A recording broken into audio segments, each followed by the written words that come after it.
Welcome to the Outta Control show with Rusty J and Kent C. Straight. It's about to get dangerously dangerous. Welcome to the Outta Control show, folks. What's out of control?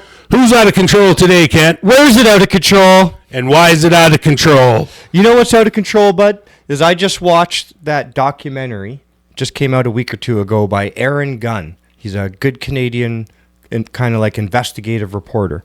It's called Forsaken Warriors, How Trudeau Broke Canada's Military. I think it's at like 150,000, 200,000 views at the moment, which is pretty good. Pretty good, yeah. And it was a heartbreaking look into the state of our military, you know, with like a brief historical update about Canada and World War I and II. And but the state of our military now. And I watched that, and I thought it would be a great topic for us to discuss because, well, things are popping off. That's right. And the military's in a out-of-control death spiral. And when we need a military the most, when we have a leader trying to talk smack against a nuclear superpower and putting us in maybe a compromised position, like, hey, super. Yeah. Vlad, if you're watching our show, bud, Rusty here, and I don't support that man's claims, and I don't support the fact that we need war. I think we need more peace, and if you're willing to talk peace, we'd all appreciate it, because, come on, let's not take it over the edge here, right? Well, there's a lot of innocent people getting killed, but this documentary that I saw basically explains everything. You know, we were like a colony to the British, which is why we were pulled into World War I, right? We went to fight because Britain was at war. And that's where they say, especially at Vimy Ridge, that Canadians truly became a country. We became our own nation and separate from the British, because we proved our worth and mettle in battle. And that, you know, we went from being a colony of Britain to our own nation. And then we prepared and got more advanced than that, and for World War II.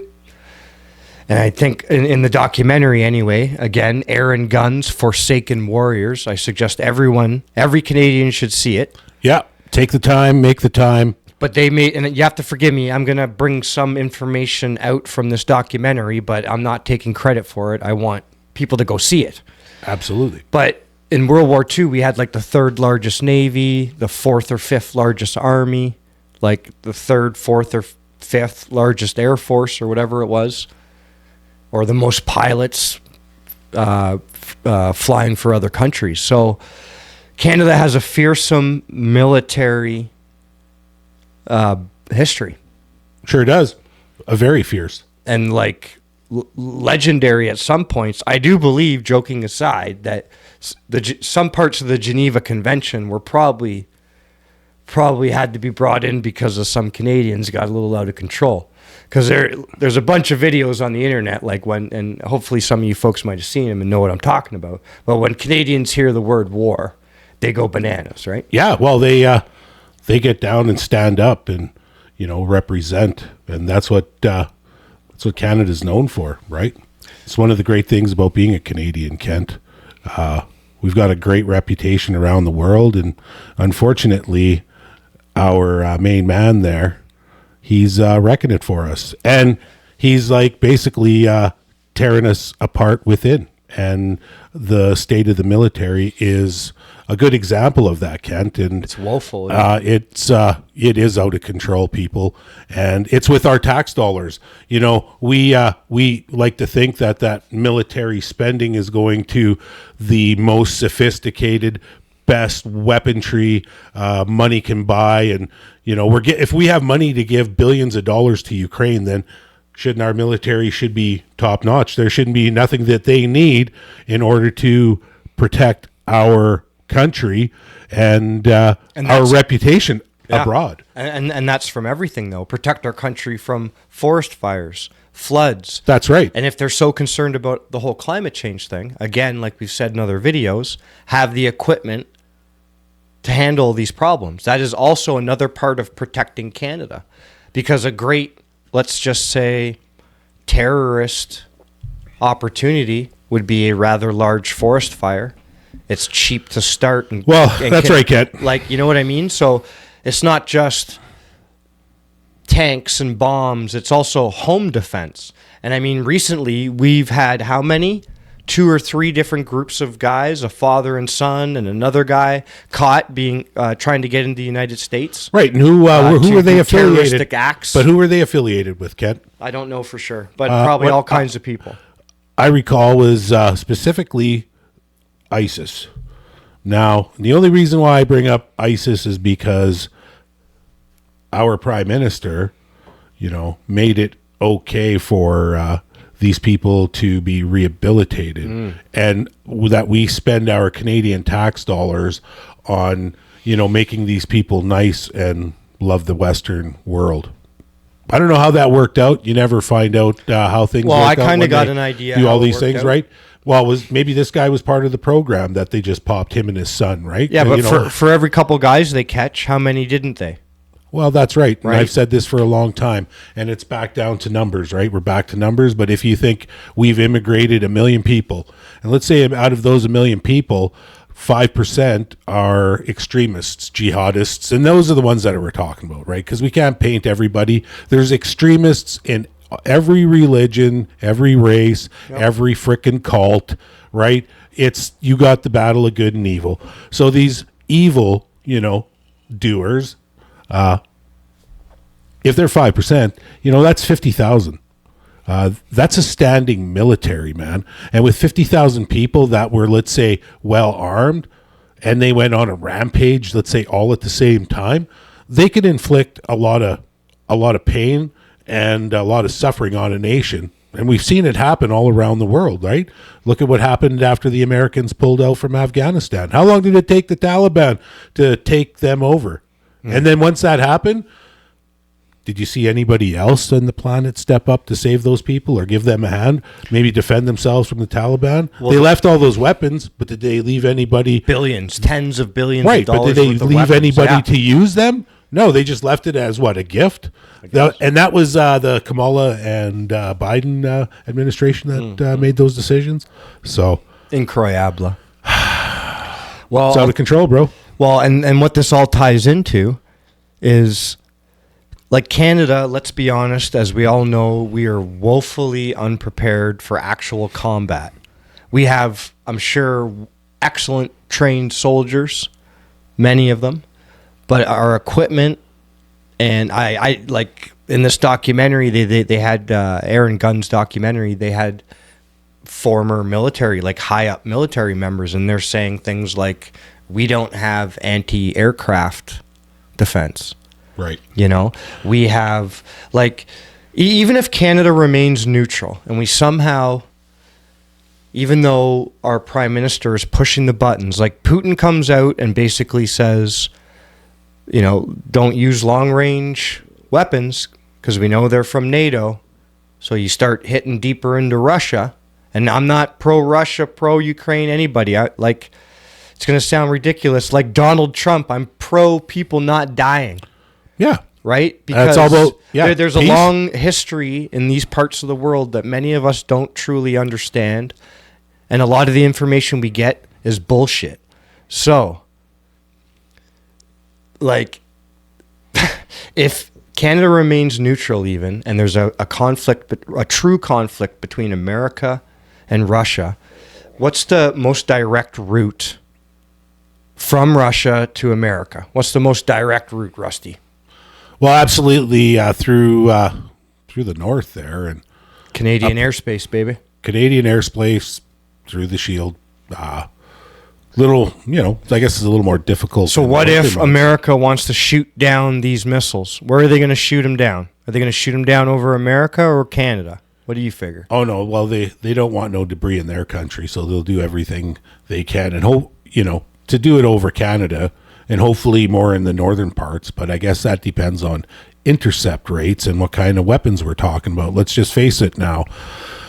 So They have, well, continue. Well, our military has been, through successive governments, has been slashed and diminished, from morale to uniform requirements to spending to everything, right? I mean, we've all heard the story of recently the government has put tampons in men's bathrooms, particularly the military, right? And I mean, there's also reports. This is a bullet. This is a projectile, a 308.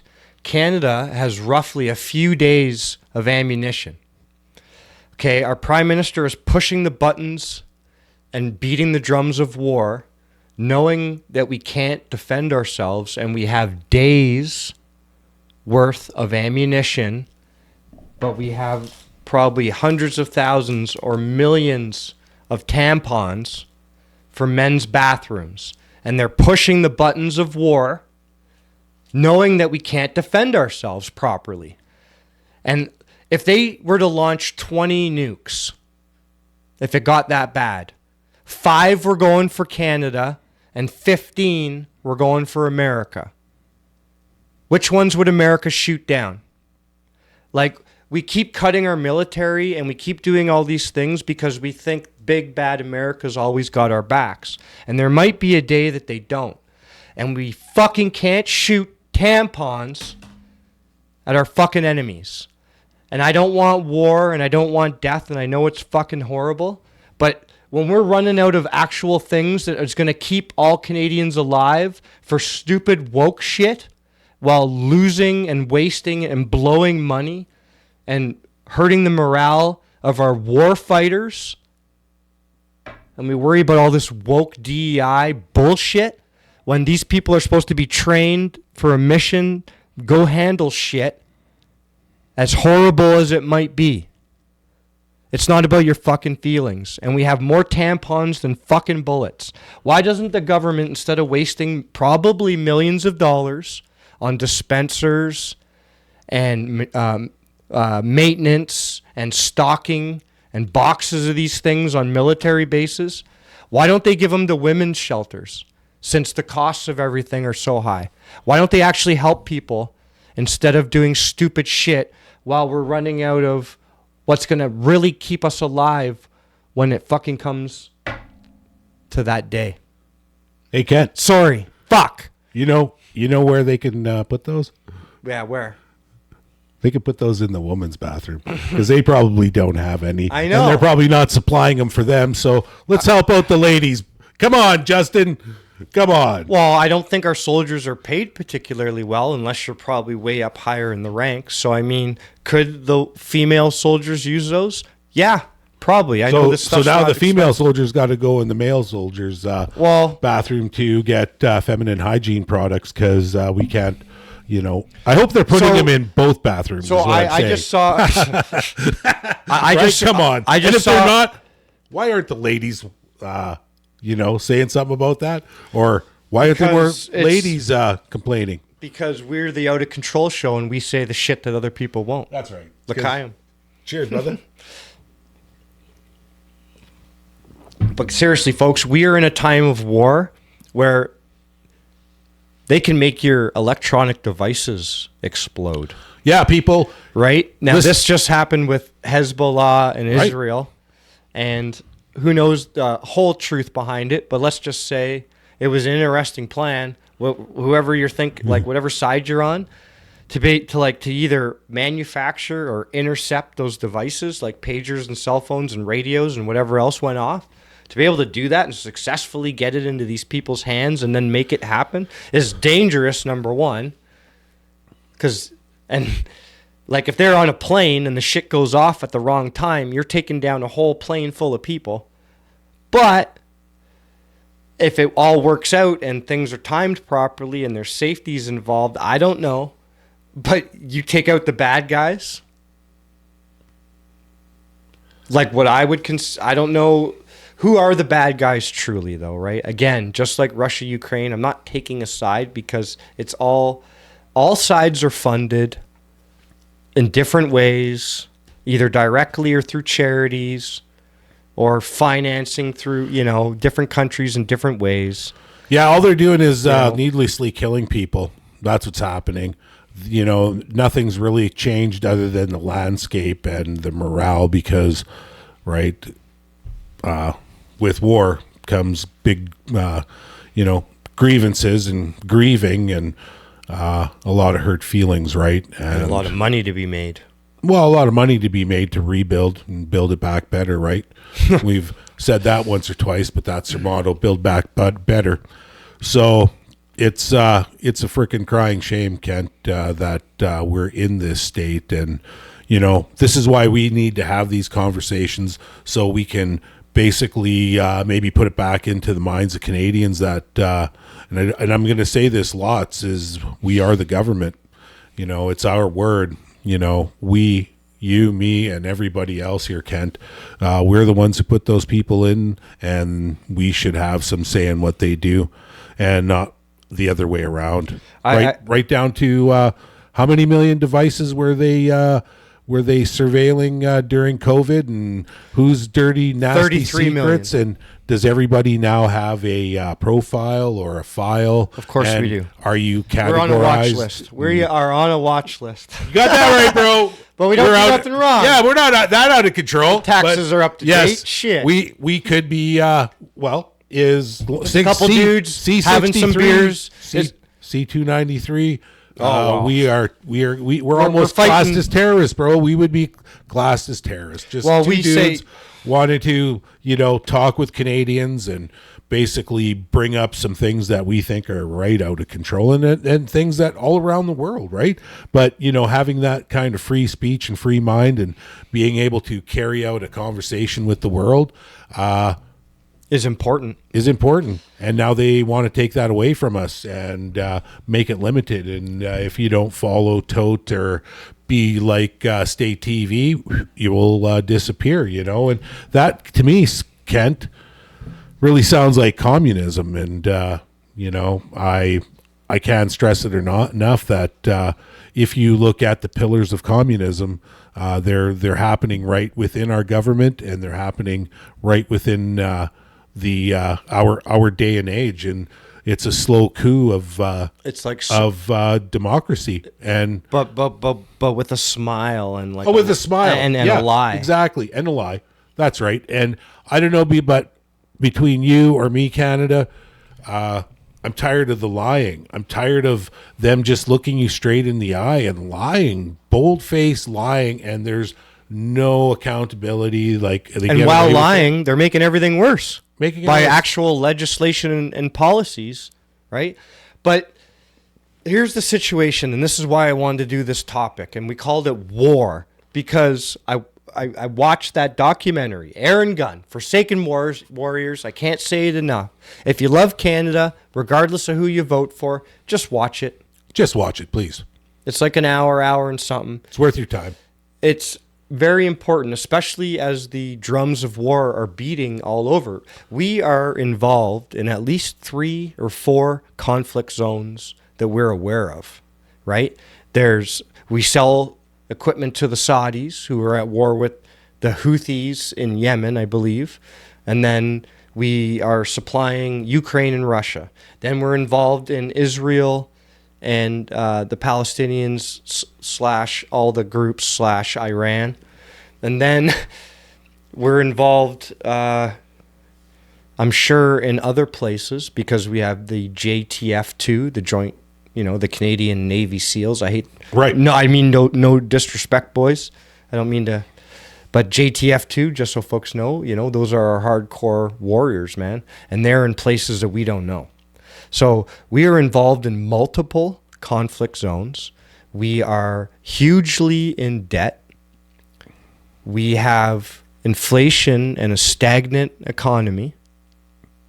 We have a government that pushes for war while decreasing our safety in Canada and decreasing the effectiveness of our military. I just saw a report where since 2021, in 3 years, America has captured over 1,100 people crossing into America from Canada that are on the terror watch list. Okay? So that's over 1,100 people in 3 years. That's almost a person per day. Okay? Right. Yeah. That's getting caught going to America from Canada that is considered to be a terrorist or a dangerous person. That's how many of them are here. There are so many of our enemies and financing networks and charities and different hidden shit that's going on in Canada. We are a staging ground for the jump off point to infiltrate into America and jump off some attacks. And they caught 1,100 in just 3 years. How many didn't they catch? How many are still here? How many more showed up? Right? So not only are we degrading our military and we're bringing in way too many people for the housing and jobs that we have, we are a staging ground and a jumping off point for attacks against America. And our prime minister is poking the bear without having a stick to back it up.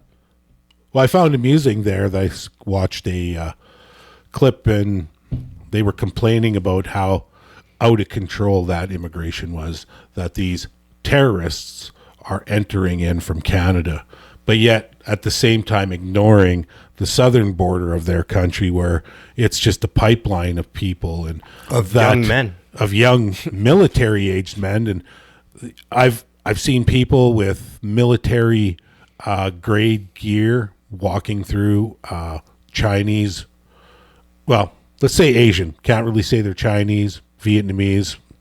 To me, they're Asian men of fighting age. I didn't see a woman, nor a child, nor an old person. Just young dudes lined up as far as the eye can see. That's crossing that border. And, they, as well us, could have a very, very serious problem on their hands if these are invading forces and they've had the time to have set up, major weapon caches. And now all of a sudden you have 50, 100, 200,000 men spread out across the country willing to, fight to the death, whatever that takes. Pager. Or answer the pager, right? Hopefully they got a pager. Yeah. Jesus. But that's the type of world we're in. That's the world we're in drones. We're in devices exploding. Well, I'll tell you, you know what? We're into some crazy shit, and Canada ain't ready. If Canada invests into cyborg and robotic technology, we've got millions of couch warriors ready to go.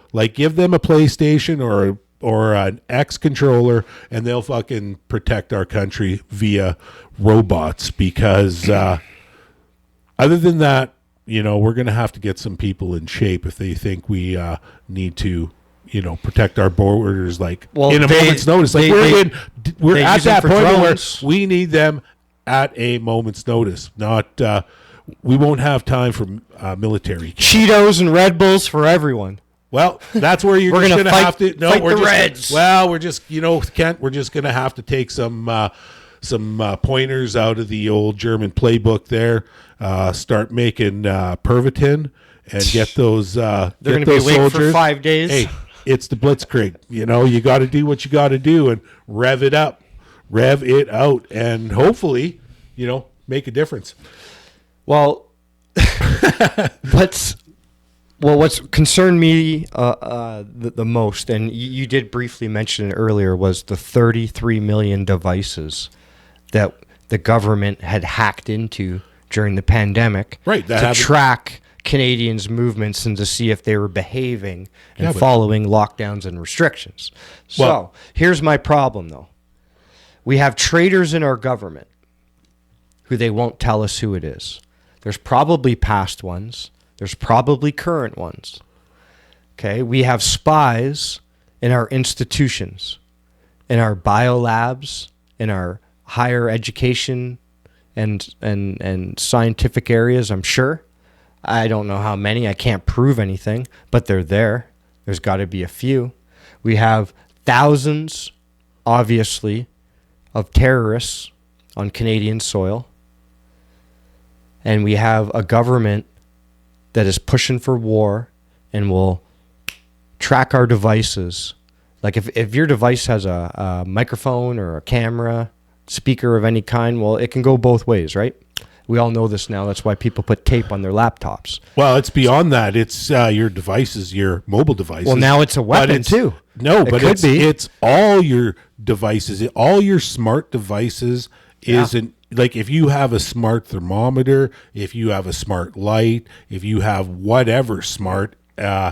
What is it? Not like Siri. smart TVs, smart fridges, the smart little homes. audio devices, right? Yep. Oh, Alexa. Alexa, thank you. Yeah. You have these devices. Don't get that shit in they your house, folks. are an open door. Like it's an open window So- to your world. I'll end the point I was making is they can tap into our stuff.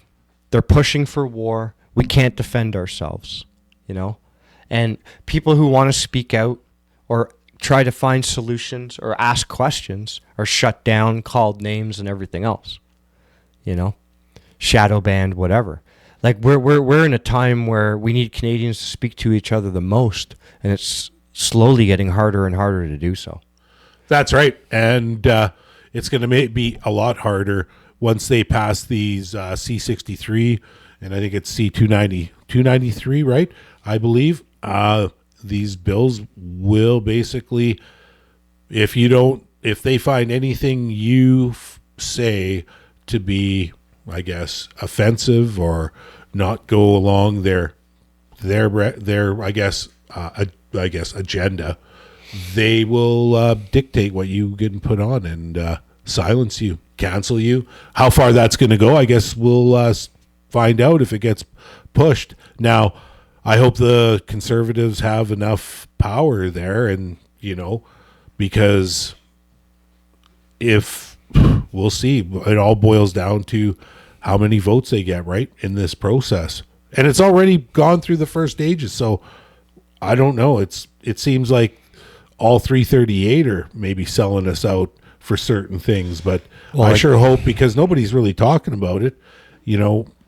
I know we got traitors, but we also have a threat to our freedom of speech and a threat to what we're doing, what people are doing right now. And if they're if they're listening in on our devices, and we have traitors in government, and we're talking about war, we're planning war, we're making maneuvers in war, putting our people in war zones and into danger, and we don't know if people on our team,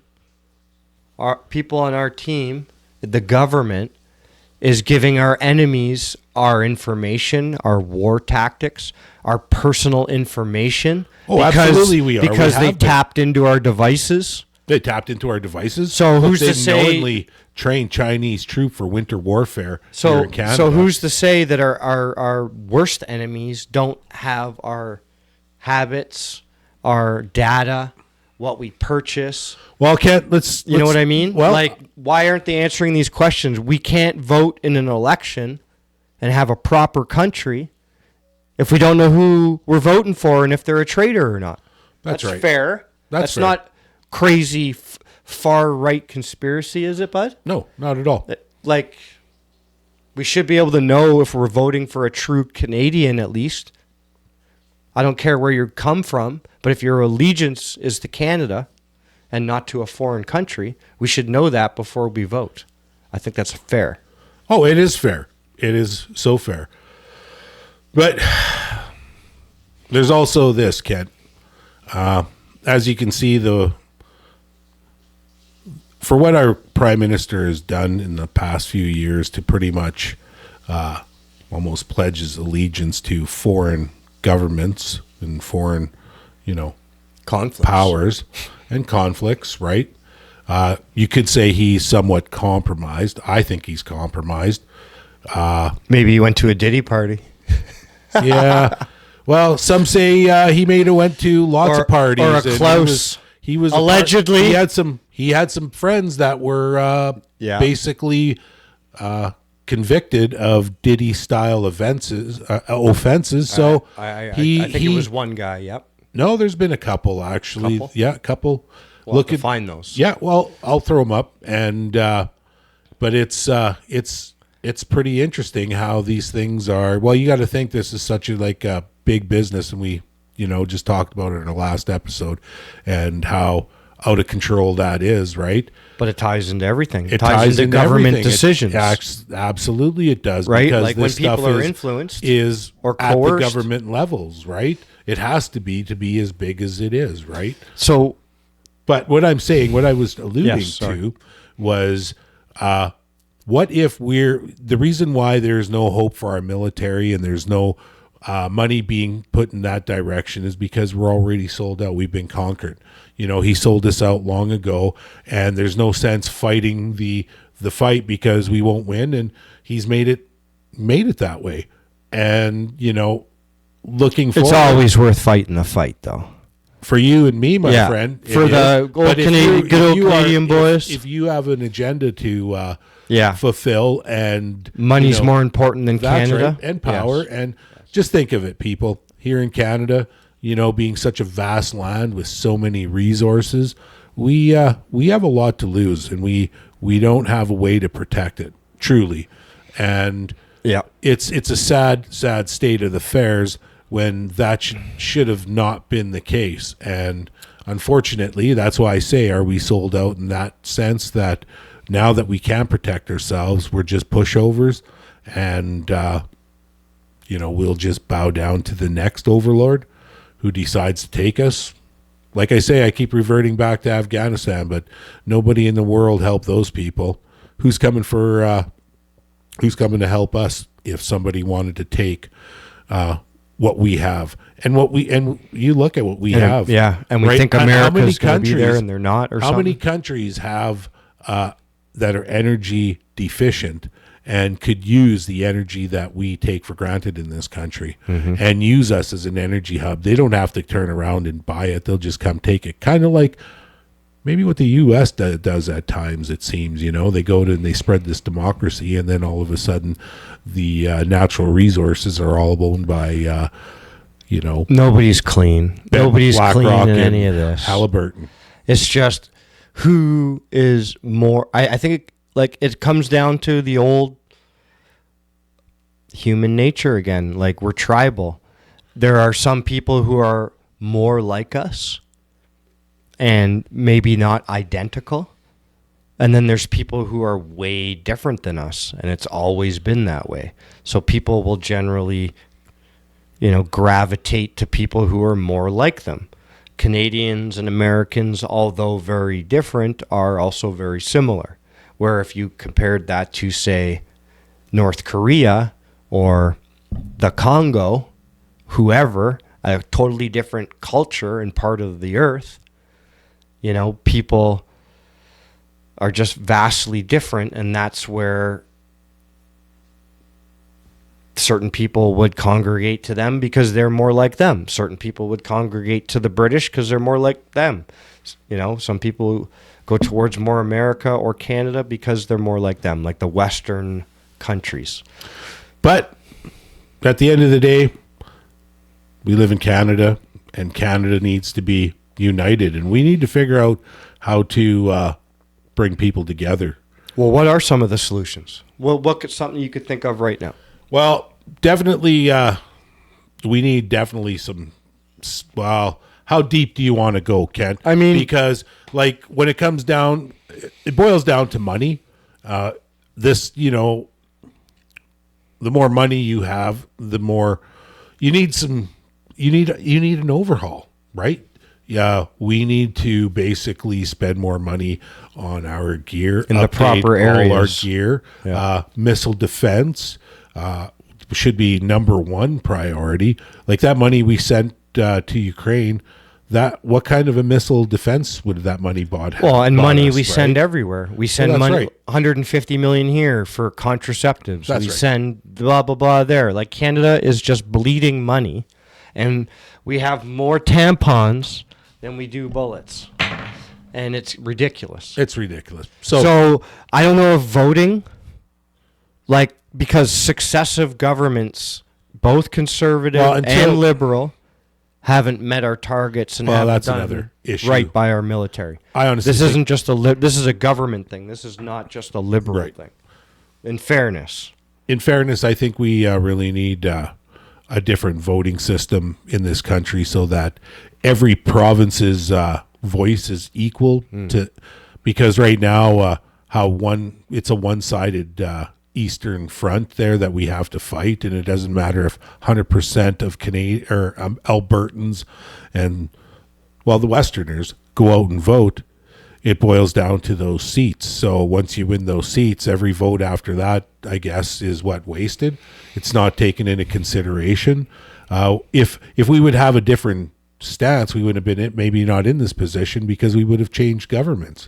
And the Conservatives would have won the last two if it was based on, the sheer vote. But because it's based on seats, we get basically outvoted in the East. And that really needs to change so that every province has an equal say in what happens in this country. If they want our money and equalization payments, well, then I want equality in the vote. And that just because, you brought in 2 million people from different parts of this country to be new liberal voters, you're hoping, to outvote, because how many new seats does that bring us? Because it's all on people. So what, they now have a few extra. How many extra seats can they basically create to make it so that we will never have a say unless we do the same? Like that's how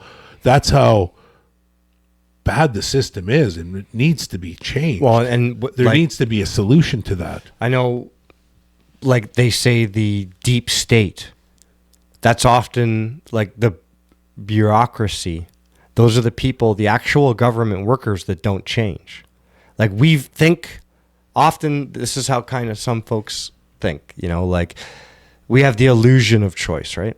You can vote for this party, you can vote for that party. You Right. can take the red, you can take the blue, you can take the whatever. But at the end of the day, the machine of the government workers, the bureaucracy, the people that work 20, 30, 40 years in the government, they're always there. That's right. And I don't know, this is just our opinions, right? But realistically, if you're going to say deep state, or the people that truly pull the strings and pull the new prime minister or the new president into the room and go, well, guy, this is how it's really going to go, right?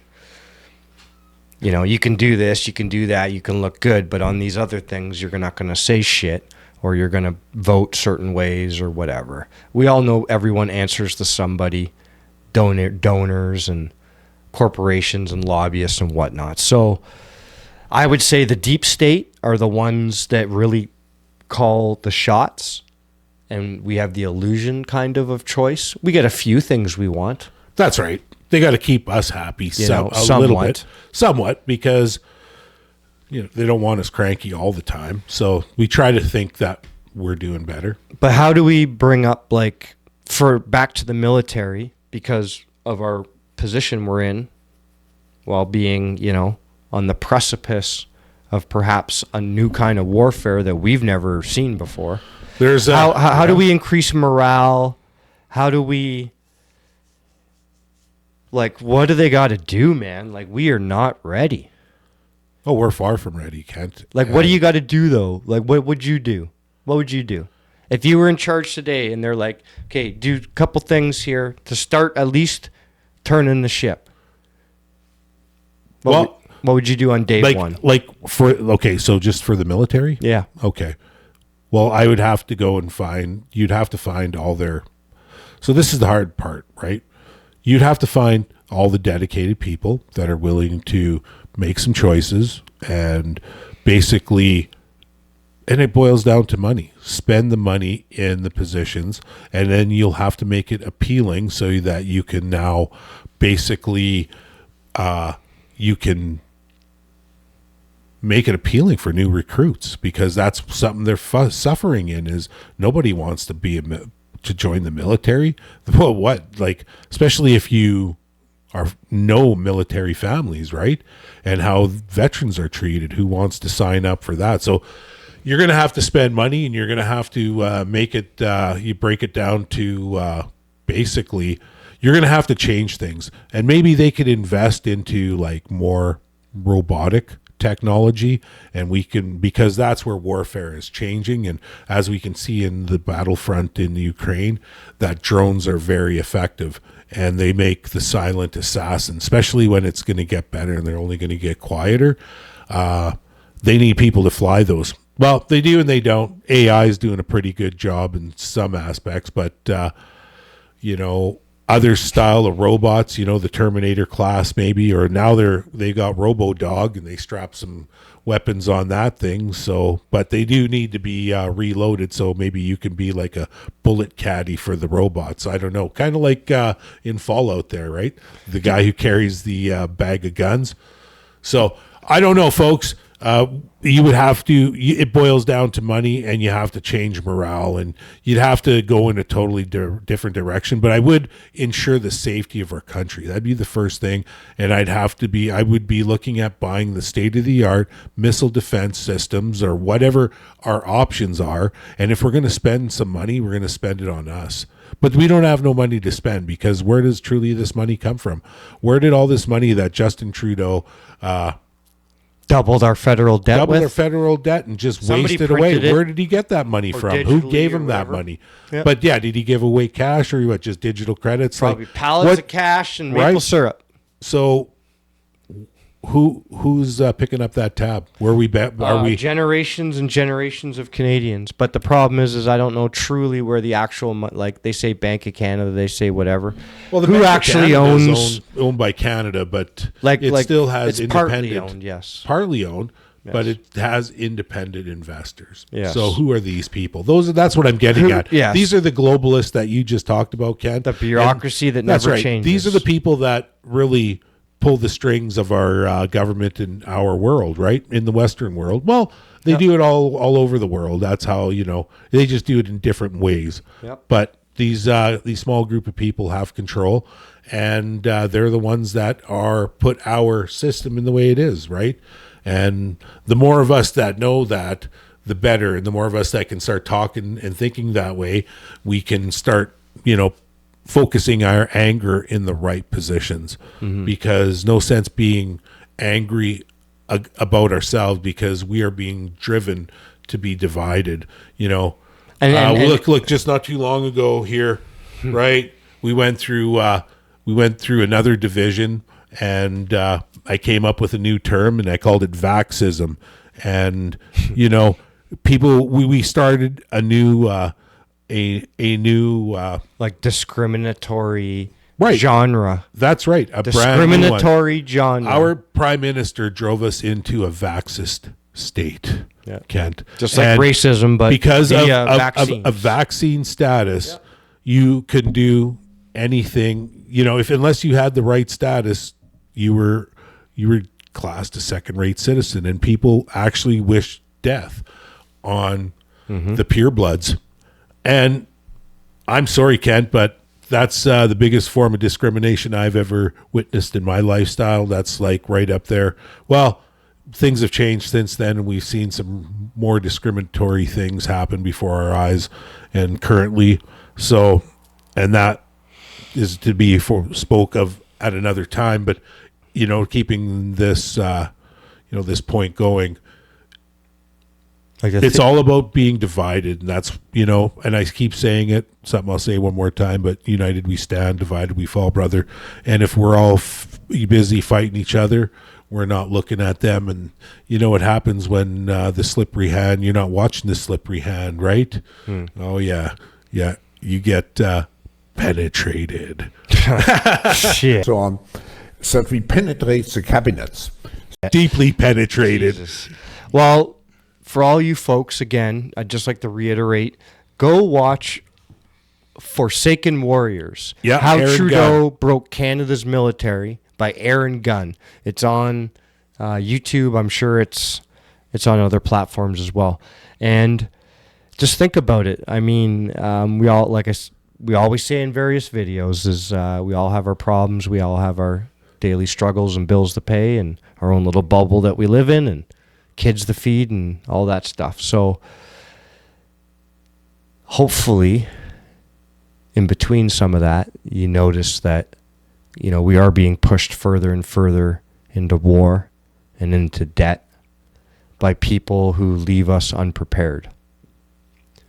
And you should go watch that documentary, Forsaken Warriors. I think every Canadian should see it. I think it's very important.